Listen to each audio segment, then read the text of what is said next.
Chapter 4. Breaking news. Fish just grew legs and filed their taxes.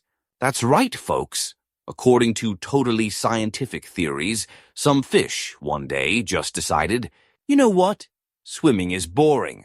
I think I'll grow legs, crawl onto land, and start filing my taxes. And the best part? Scientists claim that's exactly what happened, give or take a few 100 million years. Yes, because that makes total sense.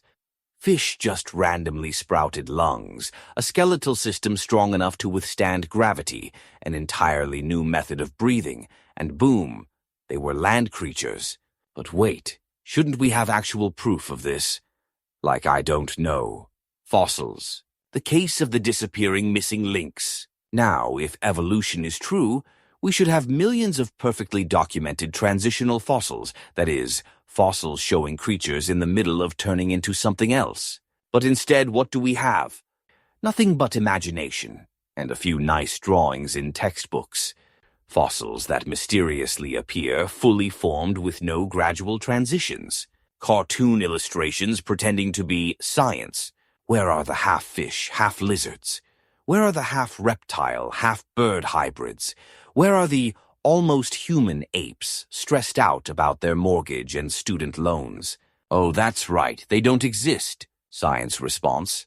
Well, evolution happens too slow for us to see it, but too fast for us to find fossils of it. Ah yes, translation. Just believe us, bro. The evidence is invisible, but it's totally real. Fossil record. More like fossil wrecked. So let's talk about the elephant. Or more accurately, the half-elephant, half-lizard in the room. The fossil record does not support slow, gradual evolution. Instead, it shows creatures appear suddenly, fully formed, no half-fish, half-lizard business. Fossils show distinct kinds, not blended in between species. No almost this, almost that creatures exist in real evidence, only in imagination. This is exactly what we would expect if life was designed rather than randomly mutated into existence. But don't worry, evolutionists promise they'll find the evidence someday. Eventually, just keep trusting the missing fossils. When science forgets to follow science. Now, let's be honest. If your job, career, and paycheck depended on pretending evolution was true, would you admit that the fossil record doesn't support it? Of course not. Here's how the game is played. If they find a fossil that doesn't fit, the fossil record is incomplete. If there are gaps, well, evolution happened too fast to leave fossils.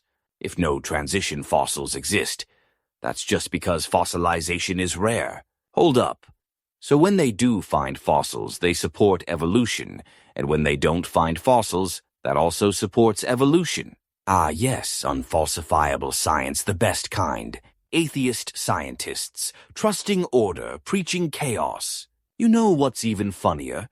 The same scientists who claim randomness made everything go to work every day expecting order, predictability, and logic. Think about it. They study the predictable laws of nature, but claim nature started as random accidents.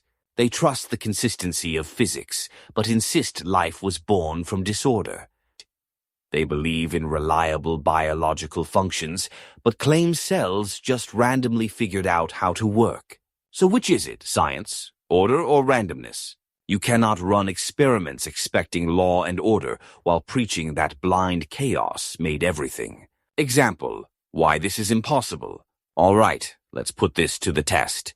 Imagine I throw a goldfish onto the shore and just wait. Plop! Day 1, fish flops around. No legs, no lungs. Just suffocating. Day 2, still flopping. Evolution should be kicking in any second now, right? Day 3, fish is very much dead. Wait, I thought fish evolved into land creatures if you just gave them time. Oh, what's that? You're saying it takes millions of years? Cool. So let's speed up the process. Step 1, take thousands of fish and put them on land. Step 2, wait. Step 3, still waiting. Step 4, every single fish is dead. So tell me again, how did the first fish magically survive long enough to evolve into a land creature? Answer, it didn't. The entire theory is a joke. The Bible had it right all along. While atheist scientists are busy making up just-so stories, the Bible already explained everything perfectly. Genesis 1:25. God made the beasts of the earth according to their kinds. Notice, kinds, not half-kinds, or almost their kinds. Colossians 1:16. For by him all things were created, not by a magical, unproven process. Psalm 104:24. O Lord, how manifold are your works! In wisdom you have made them all, not by random accidents. Meanwhile, science says, dude, one day a reptile decided to become a bird. No reason, just evolution, bro. Yeah, no thanks. Final thoughts, let's sum it up. Science depends on predictability and order. Evolution preaches randomness and accidents. Fossil records show distinct, fully formed creatures, not gradual transitions. Yet we are told to just trust the missing evidence. So tell me again, who's really trusting science here? If you trust laws, structure, and consistency, guess what? You just admitted life was designed. But don't worry, the atheists will be back tomorrow, using scientific order to prove chaos created everything, while cashing their research grants.